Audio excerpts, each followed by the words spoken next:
Hey, how you doing, everybody? This is Bad Brad, and I just wanted to talk today about the power of the one-take solo. What is the one-take solo? The one-take solo is, the first thing that comes off the top of your mind. And in the demonstration at the beginning of the clip, that is a track that I threw together with some Apple Logic loops and Apple Drummer, but not in a standard genre. I didn't go for the rock drummer with the big kick drum and the big snare. And, frankly, I've done that stuff for decades, and I welcome, the challenge of trying some different grooves and some different feels and trying something different. Now, if you're familiar with the band Polyphia, that's kind of what they do. They use trap beats and they come up with these really quirky, move all over the place guitar parts. And, that's not my style of playing. I'm an improviser. I'm an on the spot guy. And,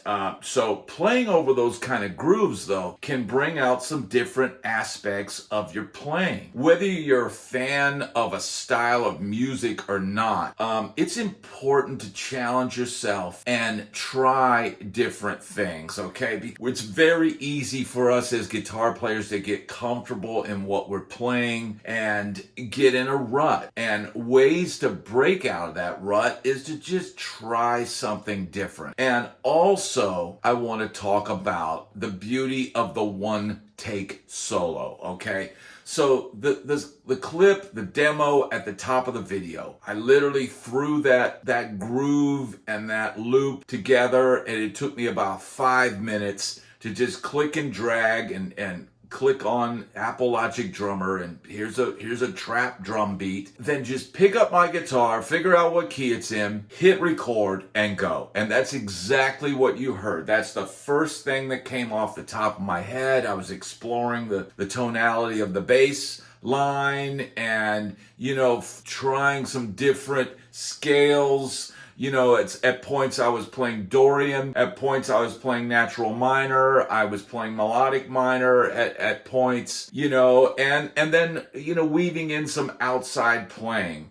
Now, playing over a static minor chord like that is not that challenging for me, but what is challenging is playing one take, getting one take, and being happy with it and letting it roll. Okay, so that's exactly what I did in the video clip. That's the first take that I did. I didn't practice over this. I didn't I could do better, because let's face it, we always think that we can do better. But sometimes the spontaneity and the creative spark lies in the first take. And, a lot of the studio pros know this.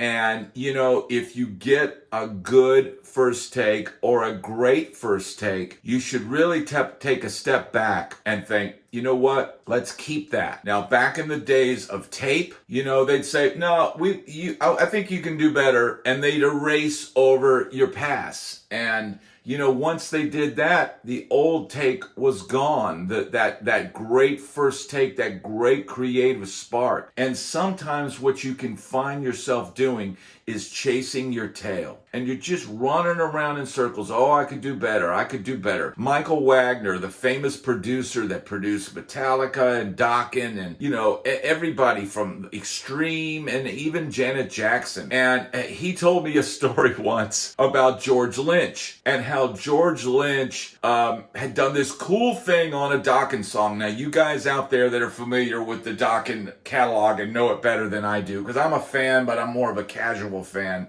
and I'm a fan of George Lynch. But there's a song, I guess, where he played a solo or he played a part and then just takes the jack out of the guitar and throws it down, and you hear the buzzing and all that, and it's just like such a cool attitude thing, right? And Michael was like, oh, that's great. And George Lynch goes, oh, I could do it better. And, he kept doing it and it, and I think at some point Michael told the engineer, hey, keep the first take and let him do this as long as he wants. And I think Michael said he just left and let George sit there and then pull the jack out and, oh, wait a minute, well, I can do it again. I can do it again. And, it's very easy to obsess over that. Hey, I could do it again. I can do it better. And we all think that we can. And sometimes the first solo needs improvement, or you need to punch in a note, or you really do need another pass at it. And sometimes you might even need to go home and work out something and come back the next day. If you have that luxury, great. If you're in a recording studio and you're on schedule, you don't always have that option. But, it's important to know and be able to have that creative spark, know when it happens, and let things roll. You should practice that. I think every guitar player, if you're not using some recording software and recording yourself, it is so important to do so, because that's how you get better. You get better from recording yourself and hearing what you really sound like. It's kind of like the sound of your voice. Most people don't like the sound of their voice. And you have to record it a bunch and get used to the sound of it and realize what you sound like, not inside your ears, not inside your head, but what you sound like outside to everyone else. And the same thing goes for guitar playing. You need to record yourself to the click, and then go back and look at the grid and look at how tight your part is, or how not tight it is, or how your feel is, or how your tone is. This is how you can improve your playing, by listening, judging, and then correcting what you think. Hey, next time I do this, I'm going to try to tighten up more. I'm going to work on my playing.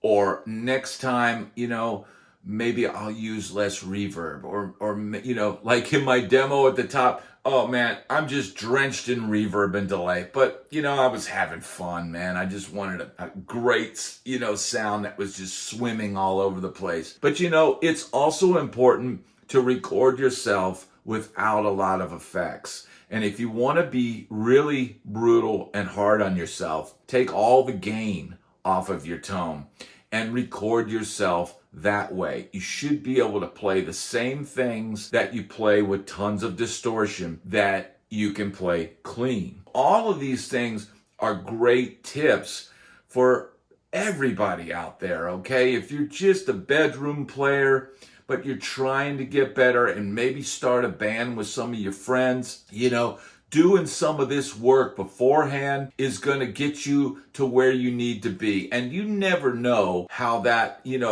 garage band or getting together with your buddies, that could really morph into something. All it takes is one song, one great song, or even in this day and age, 30 great seconds or 60 great seconds, a musical soundbite that can get out to the world, and you never know what can happen. Just like this YouTube channel. I'm over here working on it every day, and working on the content, and you never know when that one video or that one thing you did is going to take off. So be ready for that moment, and be ready by being able to get a good tone, be able to play a one-take solo and make it sound good, but make it sound like you. You are perfectly imperfect. Nobody is a perfect player. The greatest players in the world are some of the more self-depreciating people you would ever meet. I don't think Alan Holdsworth ever probably said a kind word about what he played. He was always probably in a state of disappointment in what he played. And, that's not necessarily a healthy thing. We need to be happy with who we are as players, and how we sound. And sometimes that imperfect guitar solo is the perfect solo for the song. So don't beat yourself up. Just be happy creating and making music. That's been my TED Talk for today, and I hope it helps you out there grow as a player. Please hit like and subscribe, and check out my Amazon link if you want to support this channel. Buy yourself some strings, a pick, a guitar, pedals, amp. But check out the Amazon link, and if you think you see something that you might want, go ahead and buy it. It helps this channel out greatly. In the meanwhile, I want to thank everybody for your support, and thanks for watching, and I'll see you on the next video.